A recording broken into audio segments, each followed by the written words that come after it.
और का के हाथ में सच्चाई की पतवार होनी चाहिए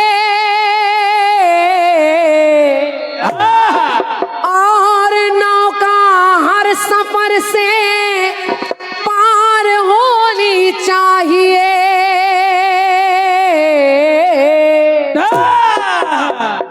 पंक्ति सुनिए, सुनिए अच्छी लग जाए तो मेरे लिए नहीं, मेरी पंक्तियों के लिए तालियां रखिएगा।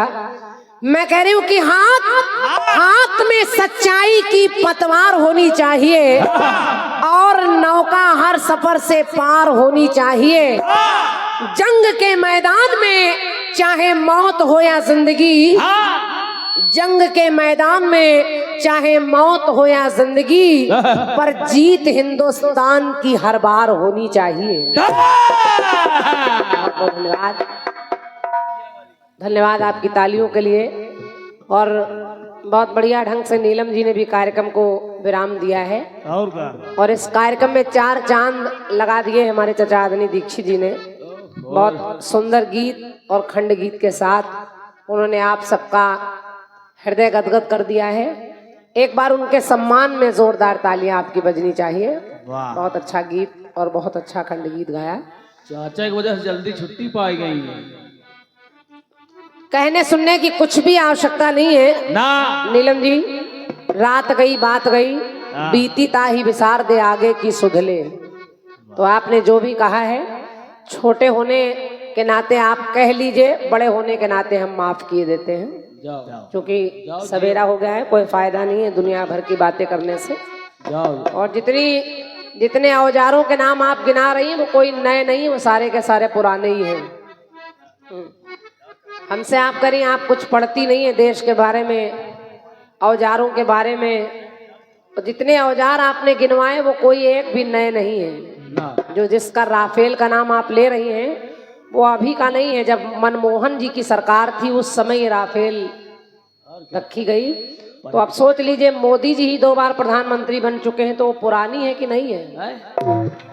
विचार करके देखिए। इनका कुछ नहीं मालूम, इनसे ज्यादा तो हिसाब ही का मालूम है। चलिए, आपको टोकने वाले समझा देते हैं कि खड़े होकर ये बोल दीजिएगा। तो आपको पता कुछ नहीं है लेकिन बोलना है। पता कुछ नहीं, कल बस पोहा जलेबी खाओ जाएगा बस। सवेरे का समय है। हाँ। हमारी कुछ माताएं बहनें भी बैठी हैं और अच्छे अच्छे लोग बैठे हैं। दादा का मंच है। हालांकि दादा जैसे तो हम लोग नहीं बन सकते और दादा जैसा कोई कलाकार मेरी समझ से अब कीर्तन जगत में ना था, ना है, ना हो पाएगा। लेकिन अब चूंकि उनकी शिष्या हूँ तो थोड़ा बहुत धर्म और जिम्मेदारी बन जाती है कि कोई अच्छा गीत पढ़ दूं। परोस मैं रही हूँ, स्वाद चक्कर आप देखें, शायद आपको अच्छा लग जाए। देखिए, भोजन बनाने वाले को अपना हर भोजन अच्छा लगता है। जो सब्जी बनाता है वो भी बढ़िया लगती है, दाल बनाता है वो भी अच्छी लगती है, चटनी बनाता है वो भी।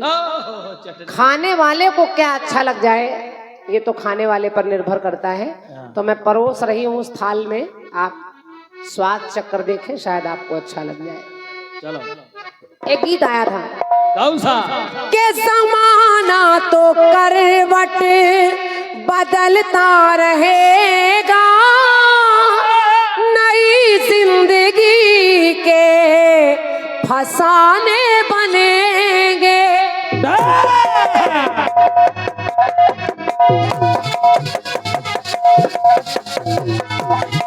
शाबाश बेटे।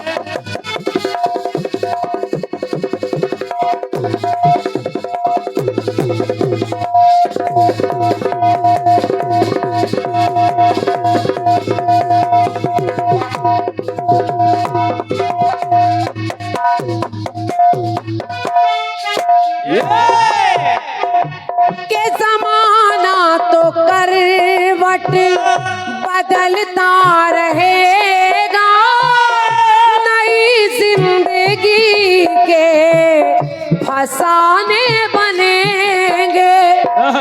मिटेगी ना अपनी मोहब्बत जहां में, मिटाने के 100 बहाने बनेंगे।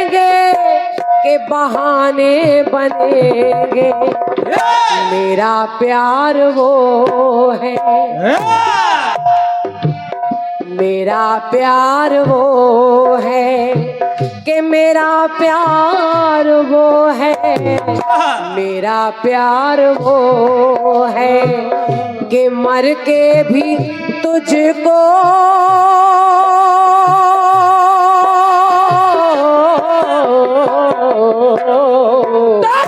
मेरा प्यार वो है कि मर के भी तुझको जुदा अपनी बाहों से होने न देगा, मेरा प्यार वो है जो मर के भी तुझको जुदा अपनी बाहों से होने न देगा, कि होने न देगा।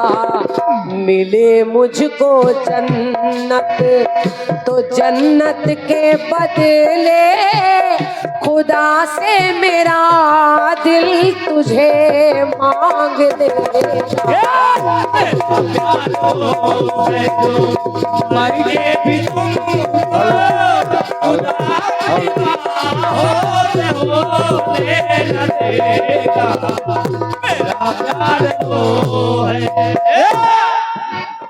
गीत को सुनिएगा। हमारी कुछ माताएं बहनें भी बैठी हैं और बड़े बुजुर्ग भी बैठे हैं। जनता कम नहीं है और मैं समझ रही हूँ कीर्तन जगत में इतनी भीड़ बहुत समय बाद देखने को मिली। बहुत अपार संख्या में आप लोग बैठे रहे और अभी भी लोग कम नहीं है, थोड़ा बिखरे बिखरे बैठे हैं लेकिन काफी लोग हैं। तो मैं चलते चलाते जो गीत पढ़ रही हूँ इसको आप सुनकर देखें, शायद आपको अच्छा लग जाए। एक विडंबना है हमारे देश की। आज के युग में अगर बेटा पैदा होता है तो लोगों के चेहरों पर हंसी आ जाती है, खुशियां आ जाती हैं, लेकिन अगर घर में बिटिया पैदा हो जाए तो चेहरे लटक जाते हैं। अल्ट्रासाउंड की रिपोर्ट देखकर लोग बताते हैं बेटा है तो आने दो, बिटिया है तो खत्म कर दीजिए। एक समस्या ऐसी ही, एक लड़की जो माँ के उदर में पल रही है, उस गर्भ को नष्ट कर दिया गया, वो लड़की मर गई। और इधर सड़क पर रास्ते में एक गाय जा रही है, गौ माता। उस गाय माँ को एक वाहन ने टक्कर मारा और वो गैया भी मर गई। देखिए विडंबना कैसी है कि वो लड़की भी मरकर स्वर्ग जा रही है और वो गौ माँ भी स्वर्ग जा रही है। जब दोनों नारियां मिली तो वो लड़की कुछ कहती है और कुछ गऊ कहती है। तो पहले उस लड़की ने गौ माता से कहा, क्या? उसने कहा माँ के सरकार कहती है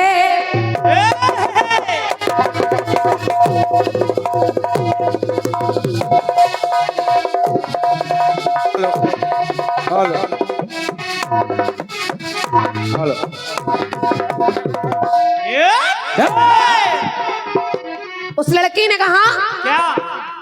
कि सरकार कहती है बेटे बराबर और इतिहास कहता कि बेटी बड़ी है।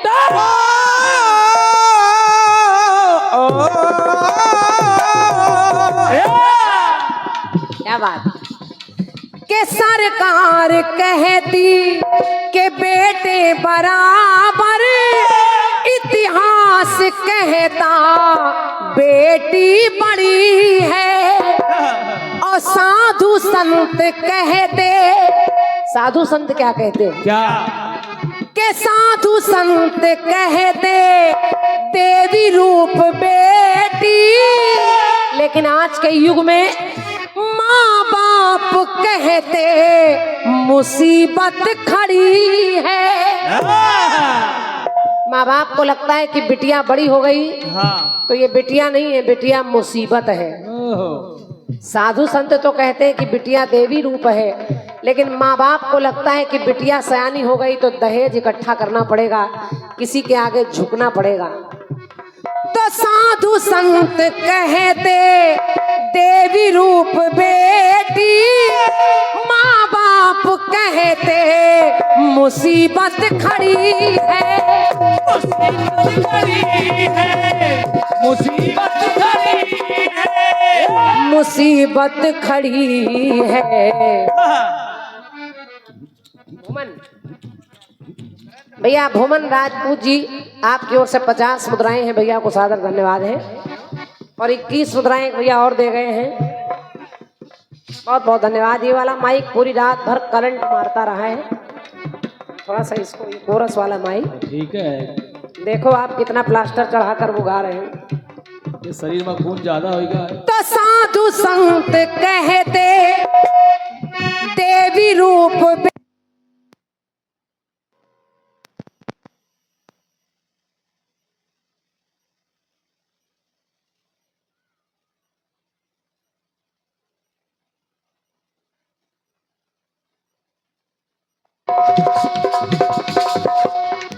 हेलो हेलो हेलो, कोई स्पीकर गड़बड़ कर रहा है। हेलो